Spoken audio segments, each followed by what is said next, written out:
class, the session, and I have started.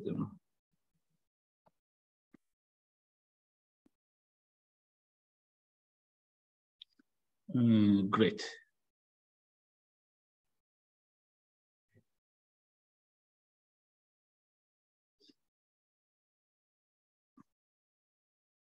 Good. So today we are talking about streaming algorithms and lower bounds.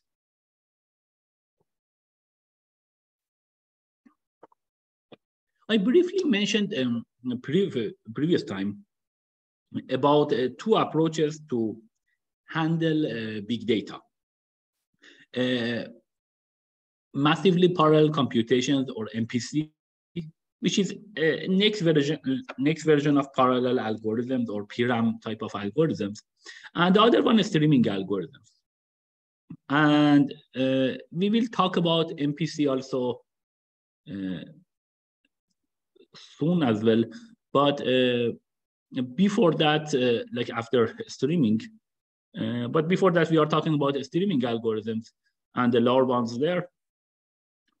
And I gave some brief discussion about these two models previous time. We go through more details here. Great. So let me do this one.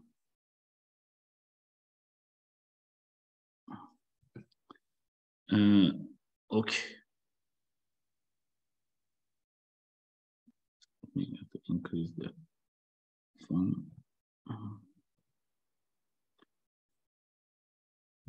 Good.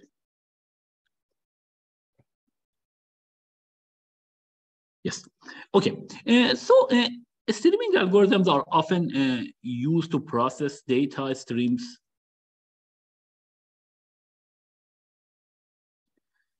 And this, as I mentioned, so we have lots of big data nowadays, and like every day we are getting more and more data. This data can come from the gene regulatory network, from brain network, from health or disease networks, online social network, especially like Google, Facebook, Twitter, I don't know, TikTok, and others. And these data are not static. So this is the one that we are talking in generally in data science, that we have generally online set of data. You cannot just download it and that's it. You need to, each day or each minute or each second, actually, this data will be increased. And these are dynamic in a sense that, I mean, some of this, for example, if you consider Facebook, you can, or like, for example, Instagram or LinkedIn, you can follow and unfollow a person. So you can create edges, you can delete edges, or like, for example, in Facebook, you can also deactivate your page, etc. So we have both insertion and deletions of the data. And here the idea for a streaming algorithm is that we want to do some tasks, but we don't have a space to like record everything and have all the data there. So here the idea is that we want to just, with the minimum amount of memory, from this data that is coming and going, we want to get some sketch of that on memory, and we want to have as little as possible. And the goal is that while this sketch is small, we can still get some meaningful result for the whole data, not just this particular data. So the data is coming and going, and we want to get some sketch out of this big data. You can, for example, consider what are these things, the simplified version that we are considering. It can be the case that this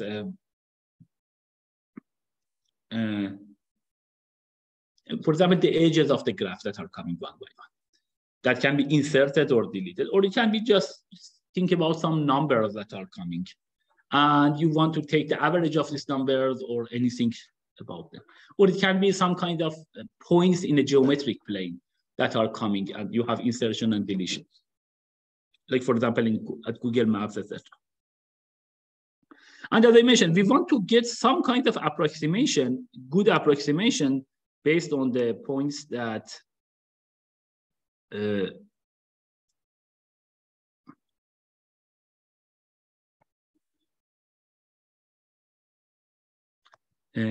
based on the limited memory that we have. And we want to have the memory as small as possible. And a general technique for that is sketching. Sketching, I mean, it is used in different type of algorithm is used with different words. Sometimes it is, in some senses, embedding into a smaller space. Also, it is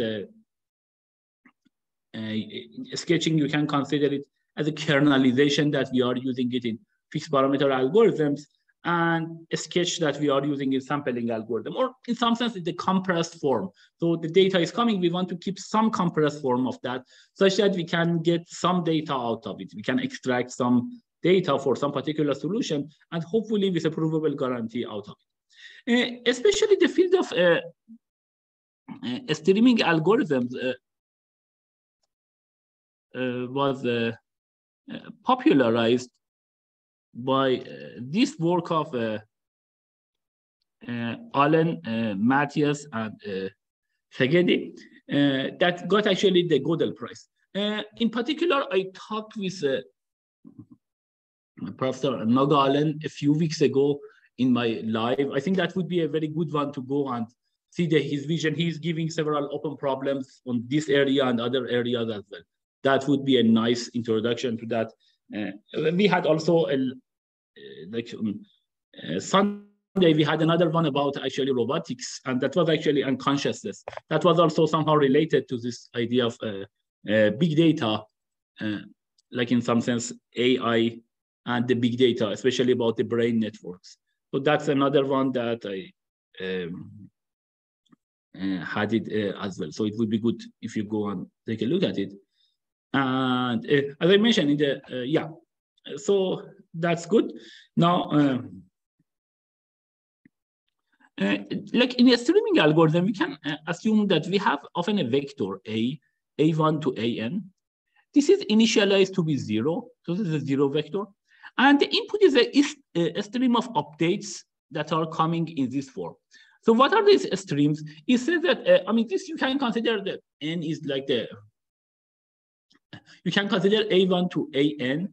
You can consider A1 to, actually A1 to AM, that each of this vector, for example, actually you can consider maybe it is a better form. Say E1 to EM. So EI is equal to 1 if edge I belongs to graph.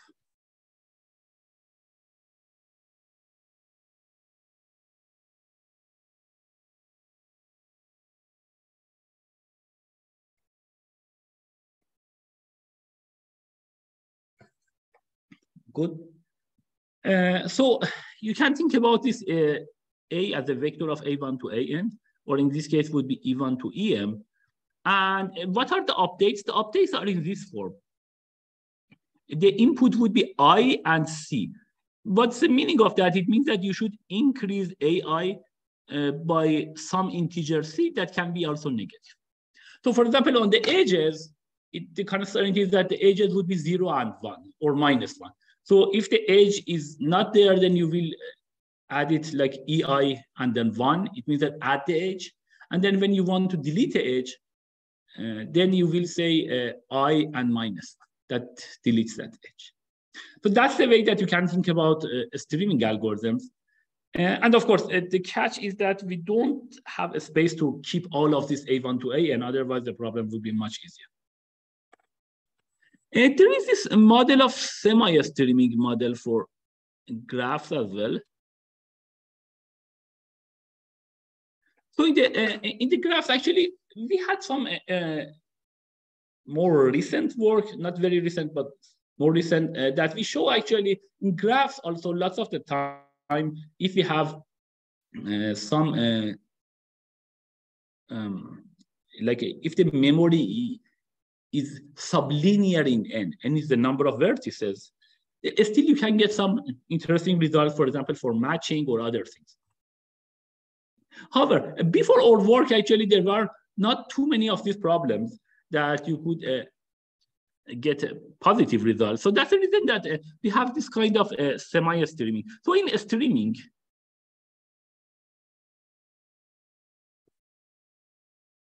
in general, we want little of n memory.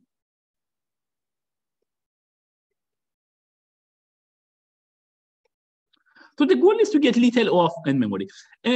Preferably, you want to get it something like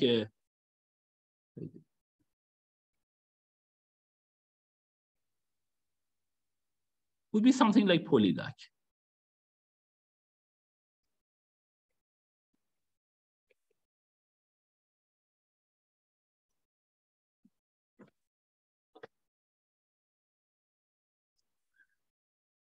So you want to get something like very small comparing. For graphs, I mean, before our work, as I mentioned, that we had it for planar graph and bounded or velocity graph. Before, there was no such algorithm, unless maybe if you want to find the degree of maximum degree, or say, of a graph or something like this, some trivial thing. There was no algorithm that if you have n vertex graph,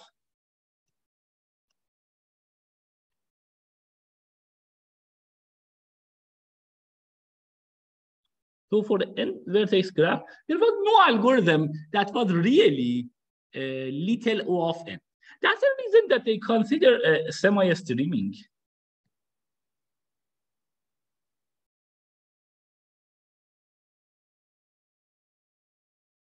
So in the semi-streaming, we are assuming that the space is O tilde n. Good. However, why do we call it semi-streaming if the number of vertices is n and we can get little O of n? So it seems that we are not doing that much of a streaming. Is it right or not?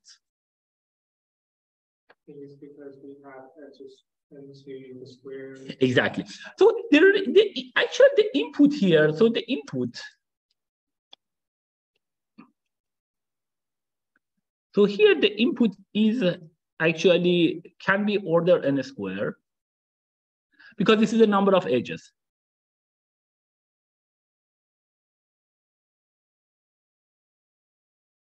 So the input actually can be ordered n square.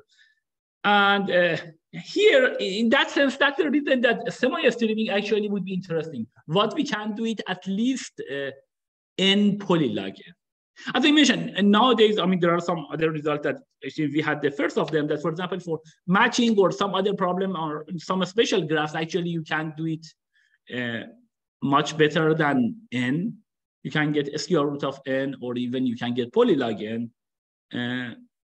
But before there were no such algorithm, that's the reason that we consider semi-streaming for graph. And still it is interesting model because, I mean, some part we can show because of some lower bounds that we cannot actually do anything better than. So that's the semi-streaming model. There is another one. Any questions so far?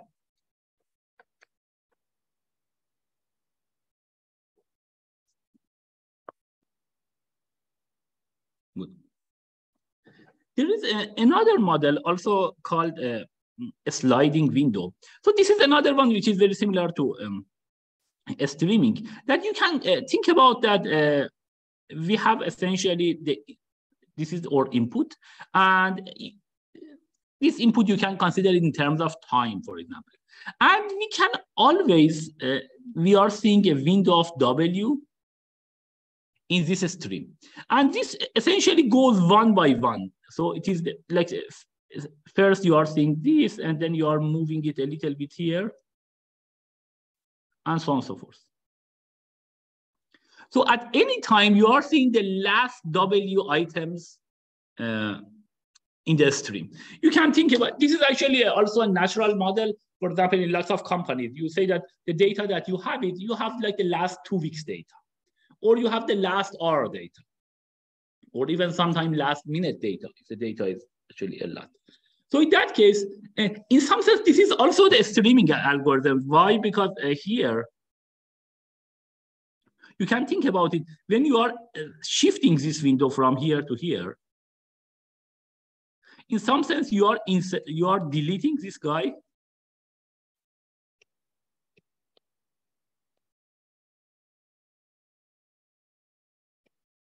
And you are inserting this guy.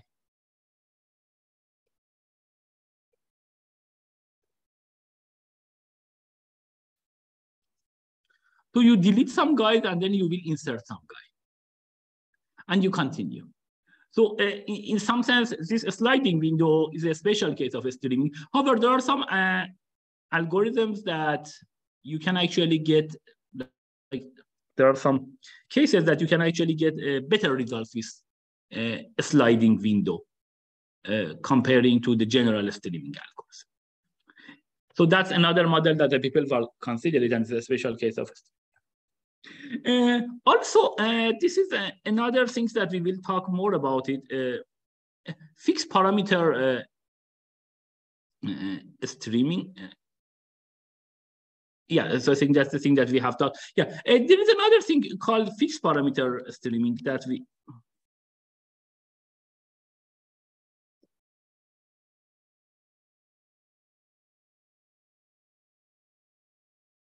That is fixed parameter streaming or parameterized algorithms, parameterized streaming algorithm.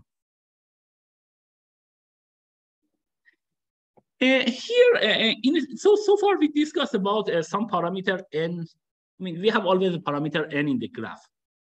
So general streaming algorithm, the space is a function of n. But for this fixed parameter streaming, we want to have some algorithms that the running time, actually the space, so the space was, so here it was the space. So here we want to get essentially algorithm that the space actually is f of k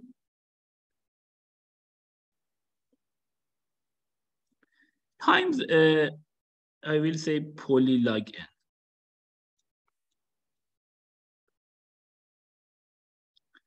And what is k? K is some input parameter.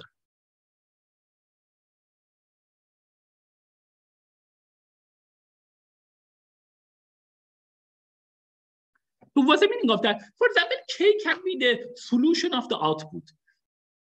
For example, if you have the matching, in the matching problem, you are given a graph, you want to find a set of edges such that they don't share the edge, and you want to find share vertices, and you want to find the maximum number of vertices.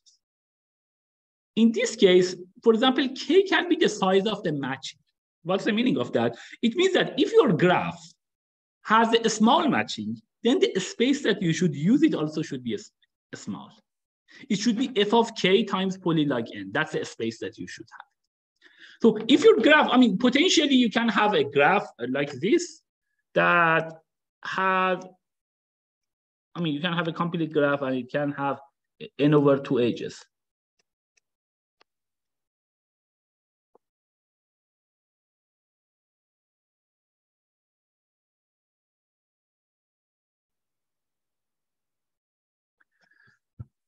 So you can have actually n over 2 edges in the matching in general, if you have a thing. So in that case, of course, the running the space may be f of n. But that should be, which is not bad still, it is like a semi-streaming. But it would be great if the graph has only matching of a small size, like k, then the space of your algorithm, the streaming algorithm, be f of k. So these are the type of algorithm that we will talk about. This is called a fixed parameter or parameterized streaming. These are the algorithms that actually we introduced them first, and the people actually talking about. So it is parameterized, fixed parameter or parameterized streaming.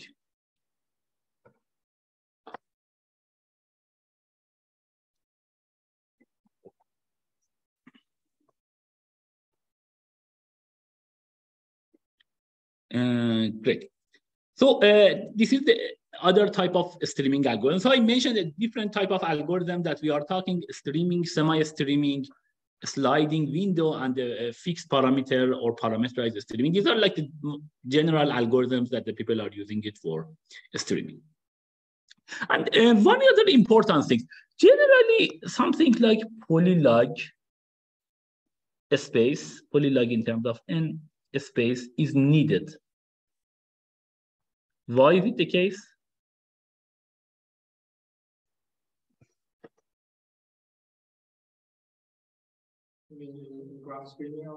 I mean, almost in any algorithm that there is a parameter n.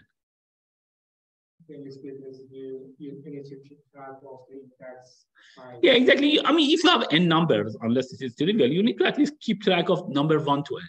And for that, you need log n bits. So somehow log n bits is the minimum that is needed.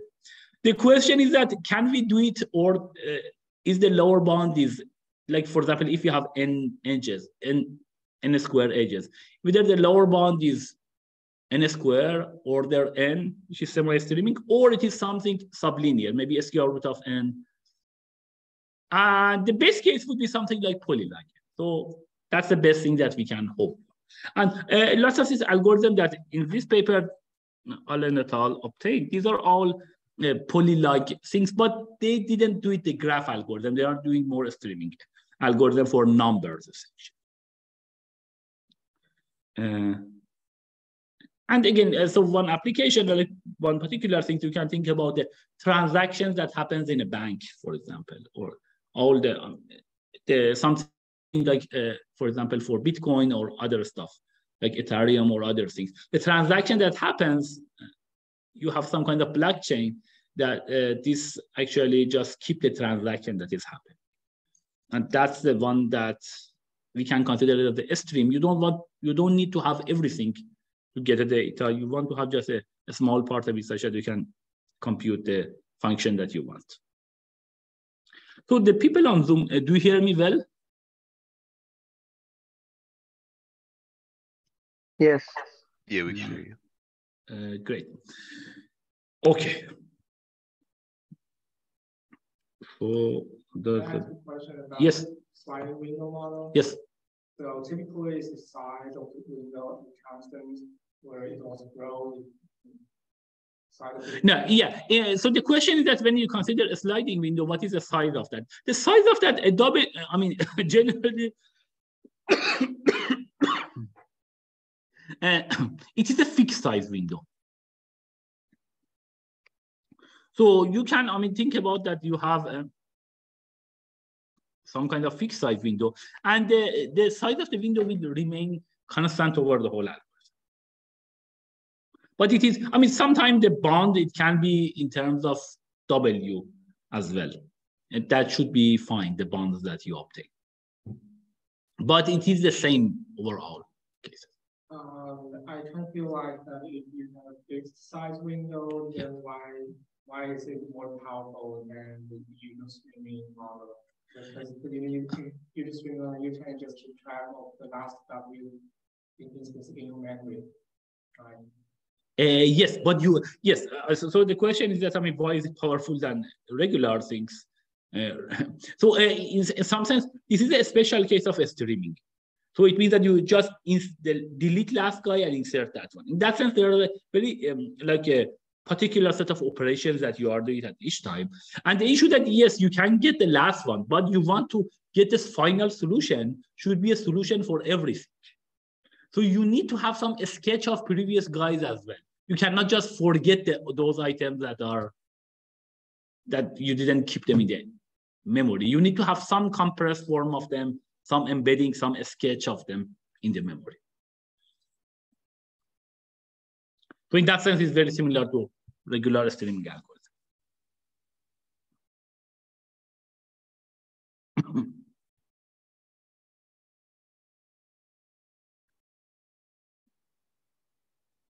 Yeah, another interesting things about a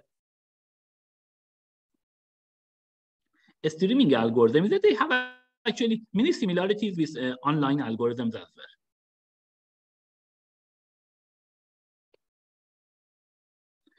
So generally, in the online algorithms, if we have time, we will talk more about them also in the class. The data is coming and going. So these are the online data that are appearing. And you don't have the whole input at the beginning. The input is coming one by one. However, there is a difference. So in that sense, they are very similar to a streaming algorithm, that the data is coming one by one. However, the difference between online algorithms and streaming algorithm is that in online algorithms, whenever someone is coming, for example, you need to, like, you can think about at Amazon that somebody puts an order. At that time, you need to say whether you, like, how long does it take for that person and find a shipment way for that person such that he or she gets the item like within a day or something like this, or within 2 days.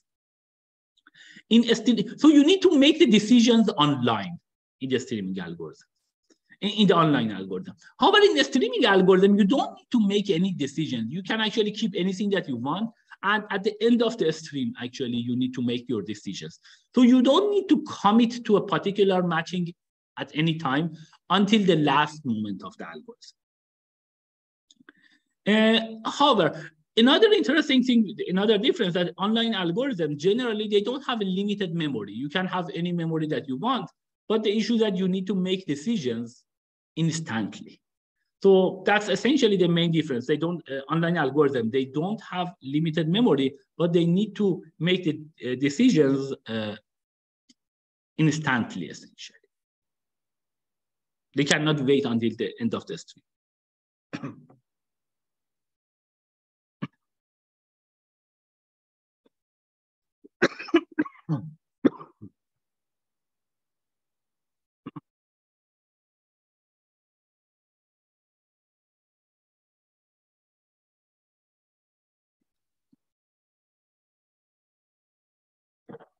Good. So some of this algorithm that actually this paper of Alan et al. They have considered, or these are the problems. These are the mainly number problems. So, for example, the case frequency method, frequency moment of a stream, which is fk of a, is that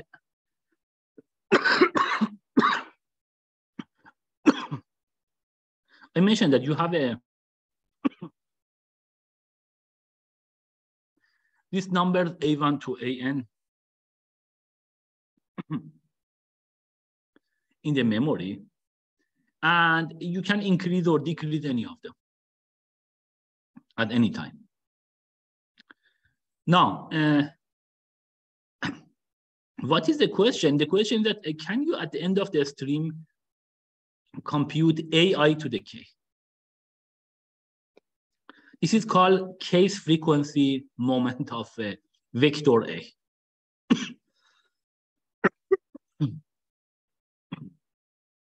And again, the important thing is that you don't have a1 to an in the stream, like in the memory.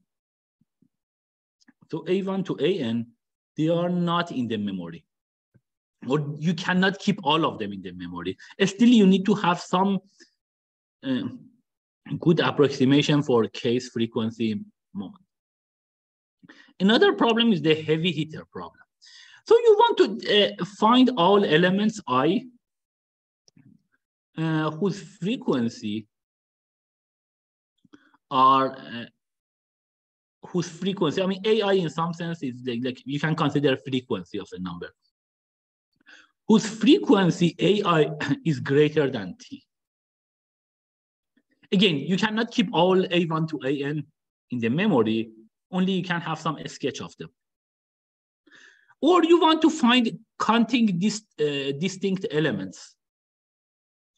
So you will get these numbers coming one by one, and you want to see how many different elements you have it. So in some sense, you want to find all those AIs, the number of them which are greater than 0. or the entropy. So you want to find entropy of a vector A is I equal to 1 to n, ai over m log of ai over m, where m is the sum of these ai's. So essentially ai over sum of them times log of ai over sum of them. Again, you don't have a space to keep all of this a1 to an, but still you want to find this entropy.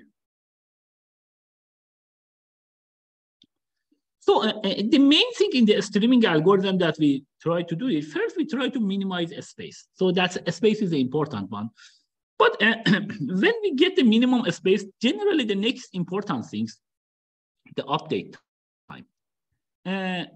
So what is the update time? That when you insert or delete, if the space, turns out to be polylogarithmic, probably, any input that you will get it, only you will change the whole memory one time. You can possibly change it more than that, but generally, if the space is limited, you can get same update time as well. But it is, of course, not necessary, because if they have log n space, you can have 2 to the log n time essentially for that. So after minimizing a space, we try to get the update time. What is the update time? Is that this guy is coming and one new number is coming. So this new number, you need to somehow insert. Of course, you don't have all this a1 to an, but you need to insert it in your sketch or in compressed form. That takes time. Or you may need to delete it, or you may need to some operation. This is called update time. And the goal is to also minimize the update time. Because, if one number is coming and you need to have n to change this sketch, for example, time n, that would be just too much. And you don't have time to do that. So we care about a space. In some sense, even caring about a space is somehow caring about update time, because if the space is log n or polylog n, generally you don't expect to have, of course, in extreme cases, it can be like order n, but generally it would be you want to rewrite the whole sketch, and that would be still polylog n. So then we try to get the update time polylog. This update time, also it is interesting for online algorithms, that when we insert or delete, and we need to, at that time, when a new guy is coming, again, one demand is coming in online algorithm, you need to satisfy it right away. In a streaming algorithm, you don't need to give it until the end of the stream. However, also in online algorithm, the update time becomes important, that you don't want to, one element comes and you will change everything. So in that sense, also these are similar, and we try to minimize update time for online algorithms. Sometimes we call it amortized time. And one other interesting thing also for a streaming algorithm, the one that people are considering it, they may consider the multi-passes. The most exciting one would be the single pass version, that the streams are like the stream of transaction are coming and going. So you have just one stream. But sometimes the people actually consider multi-passes. So one application of multi-passes is something like this. That say you have a big data, and I have actually used it for some grants that I had it. So you had some kind of external disks and or external hard drive. And this, can take a lot of, essentially it has a lot of space. However, generally reading from that is slow.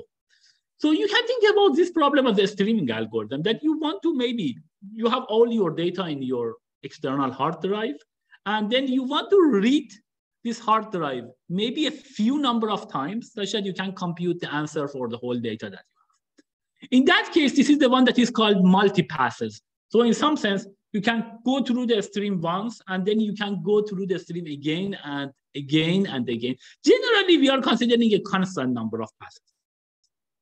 So that's the one that we are, so constant.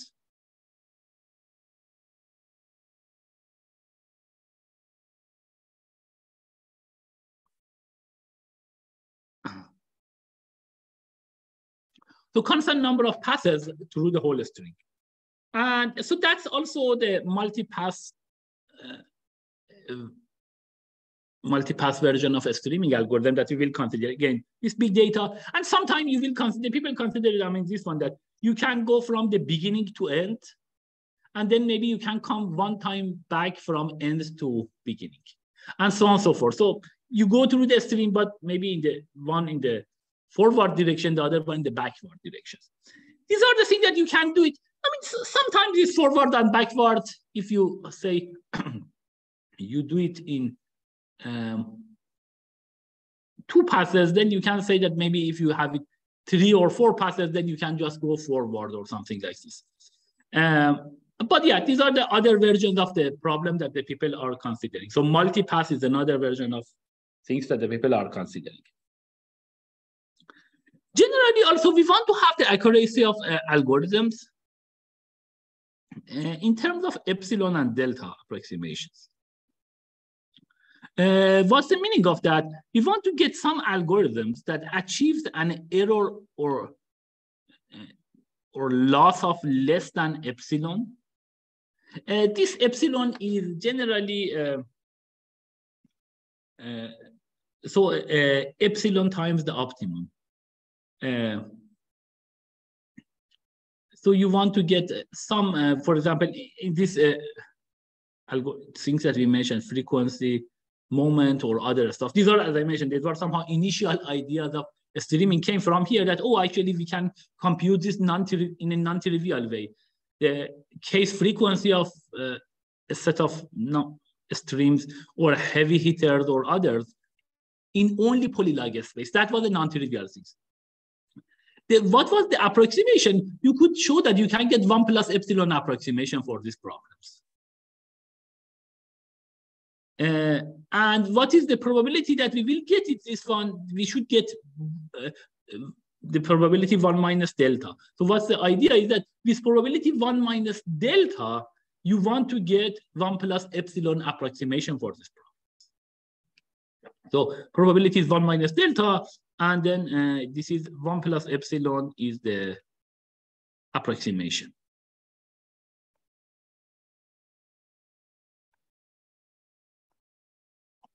So when we see that this epsilon delta means that 1 plus epsilon is the approximation, and what is the probability that we will get it is 1 minus delta. So delta is the probability of error in some sense. Are everything clear so far?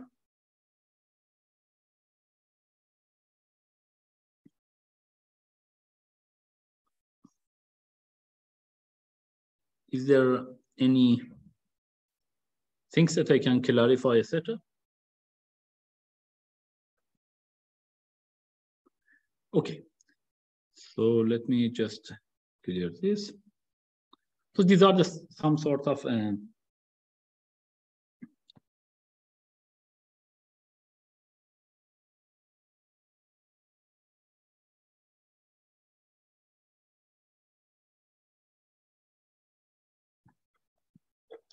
okay.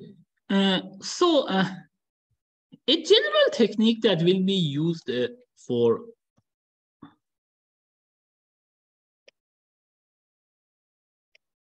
a general technique that can be used for computing lower bounds for this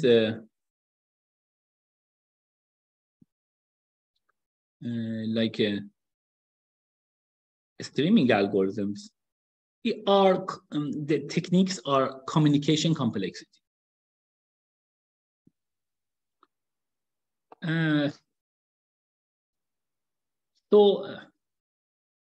What is communication complexity? Communication complexity is that, I mean, if there are 2 parties or a few parties that they want to communicate with each other, and if this Alice wants to send some information to Bob such that Bob can compute something, you need to send at least a minimum number of bits from this guy to this guy such that this person can compute this function. We will see more of these cases. And that is the one that communication complexity talks about, the bits that are needed when some people want to communicate such that some final goal or computing some function is possible.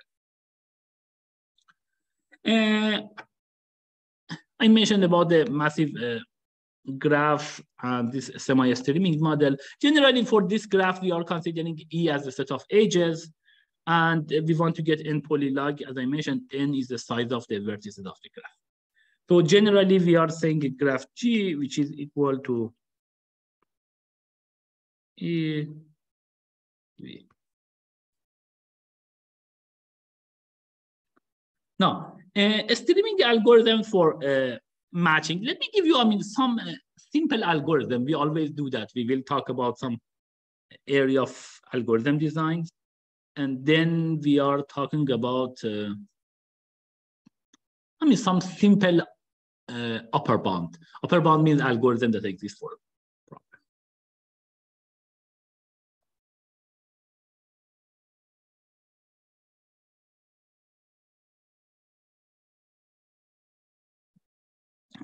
Great.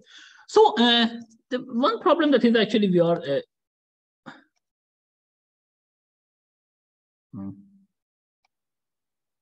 you are hearing a lot about it, is the maximum matching or maximal matching. As I mentioned, what is the matching problem? So you are given a graph G, and you want to insert a set of edges. Not insert, actually you want to select a set of edges such that no two of them share a vertex. So this is not possible. Good. And you want to find the maximum number of such edges. If you can consider, this is the if you consider the graph as a bipartite graph, and you want to find this maximum number of edges here. This problem, this matching is essentially called marketplace, and it has tons of applications. Like lots of these companies, big companies, for example, I don't know, Uber, Microsoft, Amazon, Google, all of them are using this matching algorithm, because the idea is that generally there are some limitations on the items that you have it, and you want to, or like for example, a driver, you want to match it, a rider, you want to match it with a driver. Or I don't know, if you want to advertisement, for example, each slot that becomes available for display advertisement, you want to assign it to one of the possible advertisement that you can have. So this is one of the most important and practical problem, matching problem. And so that's the thing that you are seeing a lot of applications and a lot of studies also for matching problem. One of the most well-studied problem. In terms of algorithms also, it is very nice. In some sense, matching, as I mentioned, is the foundations of computer science in some sense. Because Jack Edmonds was the first person that, I think it more than maybe 60, 65 years ago, he could give the first polynomial time algorithm for matching in general graphs, in general weighted graphs. That algorithm is still, after 65 years, probably one of the most complicated algorithms, that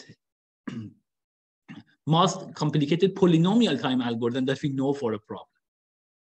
And it was interesting, at that time, nobody cared about polynomial time algorithm. He was mathematician, also he was talking with the other mathematician. I said, okay, I have some algorithm that find the maximum size of a matching, or you can consider the weight at the matching. So if each edge, has some weight.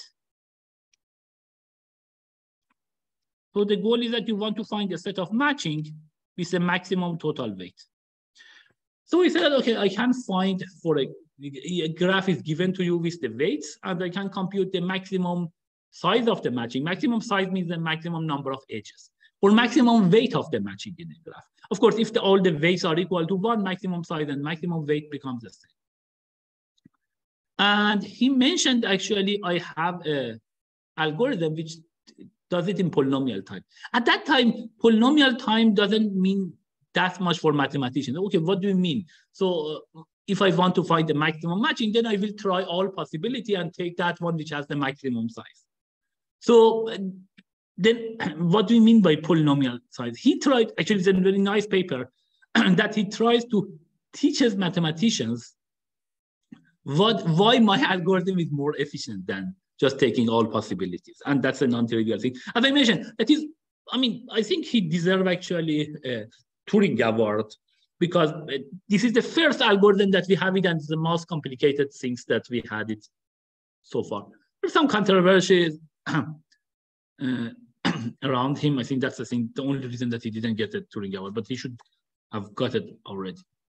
His contribution is immense. Anyhow, so this is the matching problem, which is very fundamental for computer science, and it's the first algorithm that is a polynomial time algorithm for it. Now, for this one, the algorithm, as I mentioned, for the algorithm to get the exact maximum weight matching or maximum even size matching in general graphs, that's a very complicated algorithm. This is something use Blossom algorithms. On bipartite graph is a simpler, but it's not trivial still. So, but there is a very simple algorithm. So this is the maximum matching.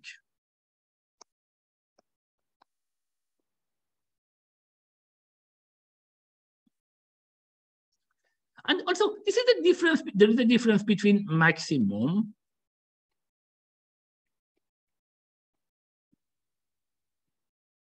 and maximal. So maximum or minimum is the one that you will take all sets, and among them you will find a solution which has the largest size or the minimum size.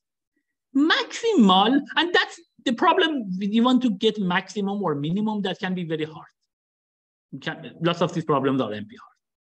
However, there is this other concept of maximal. What's the meaning of maximal? Maximal means that you cannot add any more edges to the graph, to the matching. So it means that in some sense, it is not necessarily a maximum. Maximum solution would be essentially maximum over all maximal solutions. But at least in some sense, it's that locally it is maximal. You cannot add any more edges to that. And there is interesting things about matching, and that maximal matchings.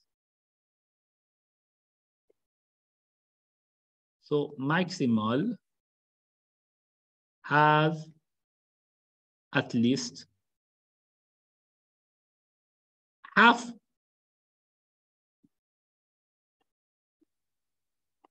maximum.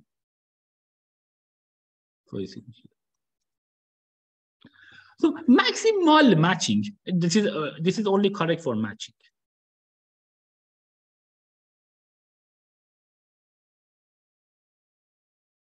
So maximal matching have at least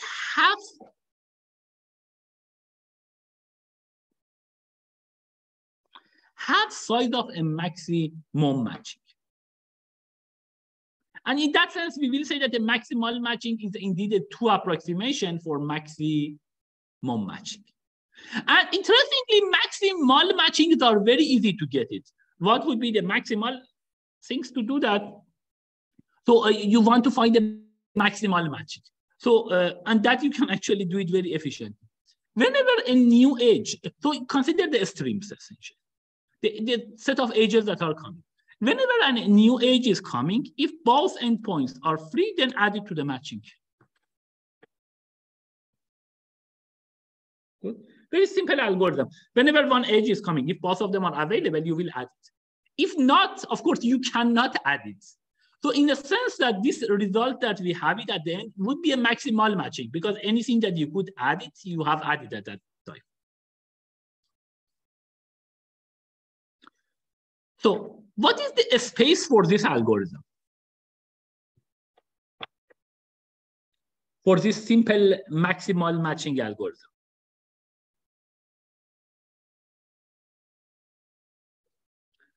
So the space is only order n. Why? Because you only need to keep the set of edges that exist in the matching. Whenever a new edge is coming, if both of endpoints are not are available, means that it's not in the set of matching that you have it, then you will add it to the matching. So the space of this algorithm is order n, and the approximation factor for that is 2.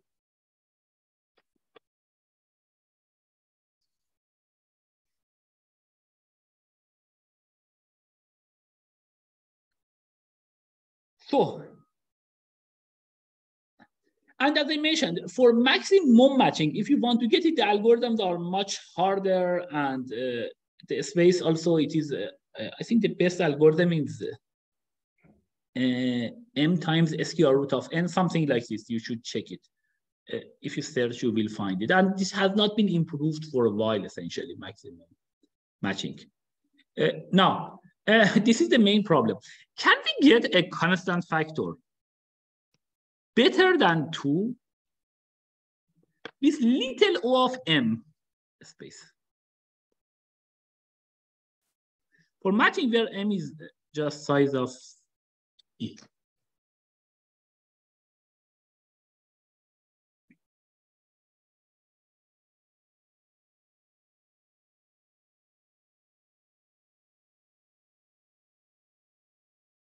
Good. So the question is that, can we get a constant factor better than 2 with little o of m space, where m is the size of the edges? So in some sense, if we have the whole m, then we can just find, if we have m space, then we just run the best algorithm for finding the maximum matching. And again, this is generally, when we talk about a space, we don't have that much issues with the running time for now, unless we want to talk about update time. But if not, you have the limited space, then you run any algorithm that you want, and you get the maximum matching. And you can get it in polynomial time. You can get exact algorithm. However, the question is that if we have little o of m, in this case only order n, this is the only algorithm that we have that is 2 approximation. Can we get anything better than 2?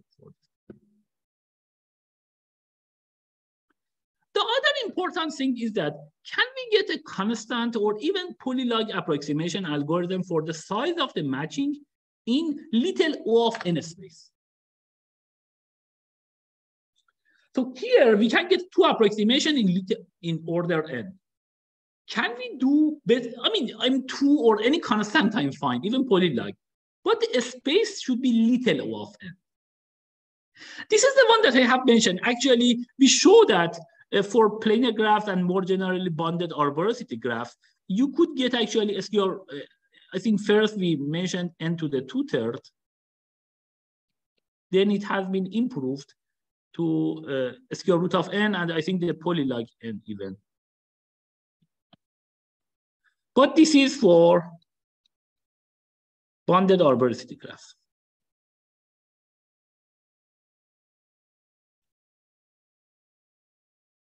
Arboricity.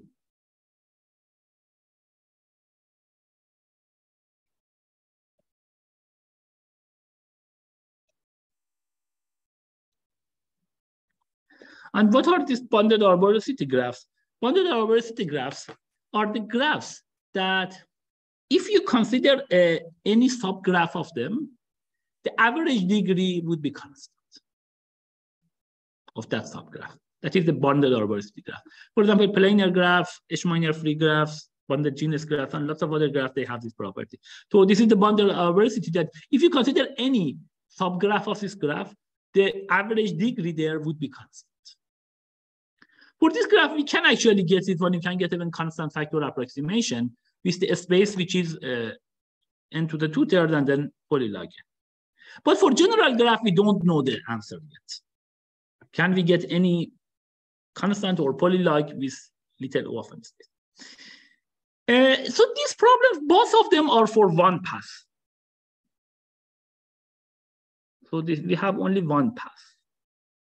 But I mentioned that we consider multi-path as well. But for example, these problems, even for one path and even for bipartite graph, these problems are interesting. In general, if you want to get multiple paths, you can actually get it 2/3 minus epsilon approximation factor with this number of passes.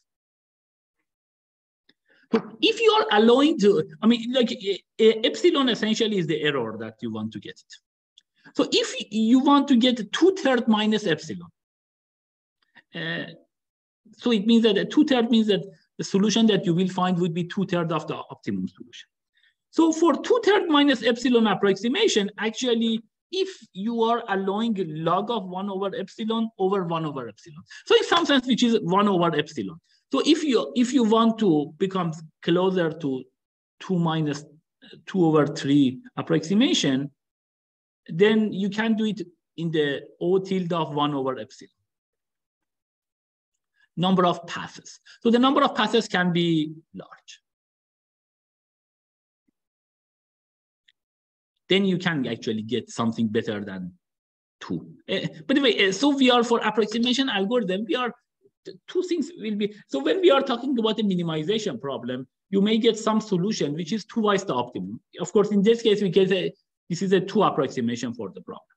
However, when we consider the maximization problem, for example, matching, we have a matching that its size is, say, half of the optimum.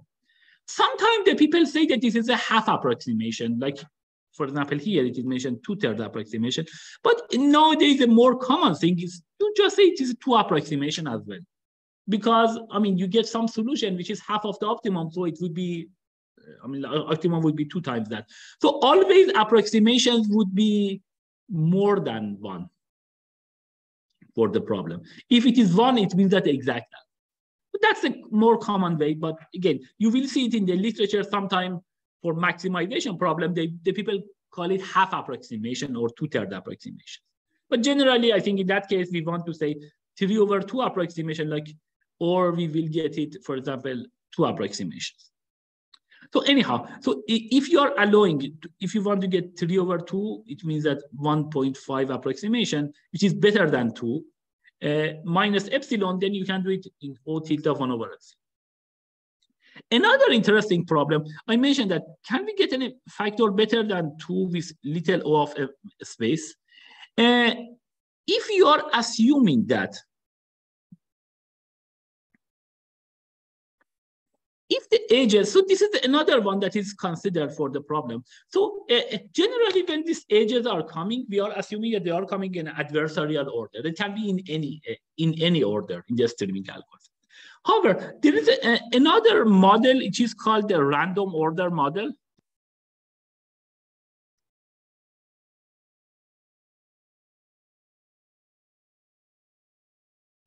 What is this random order? It assumes that the edges are coming in a random order. Good. So this, in some sense, this stream that we are getting is not necessarily a worst case. The stream is actually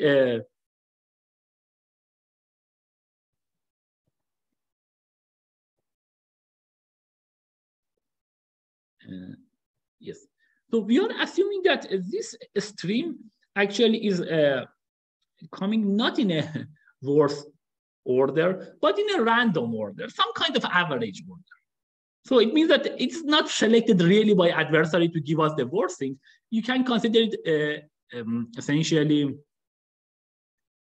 in a random order. In this case, actually, it is possible to get some things better than 2.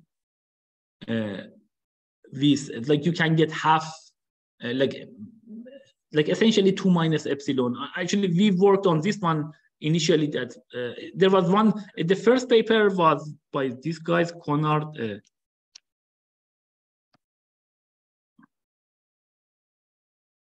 Mackenzie, and Matthew. They were the first people. They could show that a 2-pass algorithm is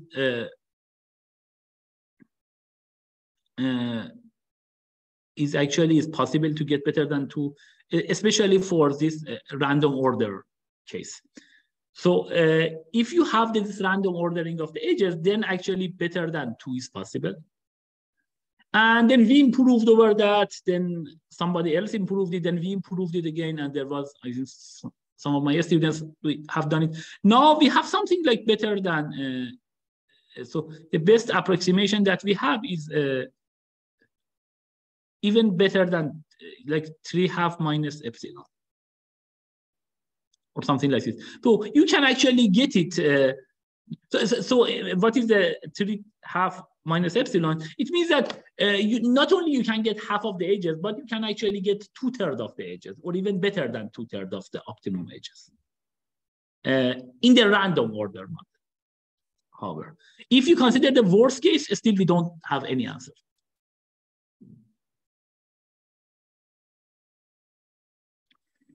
Great. So I think that's it for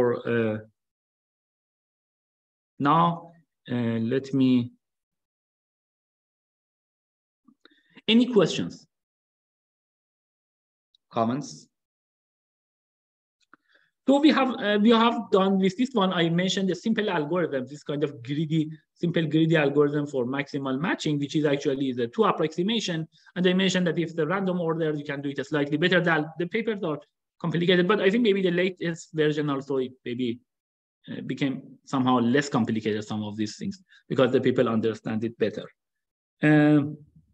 These are some kind of upper bound. Next time we will talk about the lower bounds. What do we know here? And these are several, I mean, these 2 are very important open problems. I mean, each of them, if you can solve them, actually, you can get possibly the best paper award in top conference. And we don't know the answer for any of them as of now. Let me just clear everything. Good. Any questions? If no more questions, I think we can just, finish the class as well, and then we will talk this week and next week. That will be in person classes. Of course, you can always connect via Zoom. And yeah, if there's nothing else, thanks everyone, and see you next session.